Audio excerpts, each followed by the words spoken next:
Ben ritrovati al meteo. Tempo ancora molto instabile sulle nostre regioni, ma andrà via via migliorando. Vediamo il dettaglio.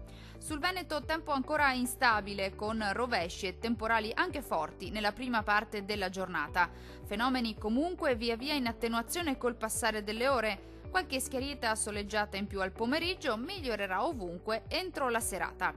Temperature in ulteriore calo, con minime tra 10 e 14 gradi. Massime comprese invece tra 17 e 21 gradi circa. Spostiamoci ora a vedere che tempo farà sul Friuli Venezia Giulia. Poche novità, anche sulla nostra regione il tempo sarà molto instabile, specie al mattino. Andrà via via migliorando dal pomeriggio con qualche pausa più asciutta e soleggiata. Entro sera fenomeni in cessazione su tutto il territorio. Temperature in diminuzione con minime tra 12 e 16 gradi, massime comprese invece tra 18 e 20 gradi circa. Infine la situazione meteorologica del Trentino Alto Adige. Non cambia di molto la previsione, sarà molto instabile infatti al mattino, con temporali frequenti un po' ovunque, migliorerà un po' su tutti i settori, con ampio soleggiamento già a partire dal pomeriggio.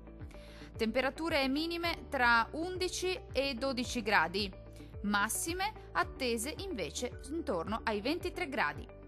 Dal meteo di Antenna 3 per ora è tutto. Arrivederci al prossimo aggiornamento.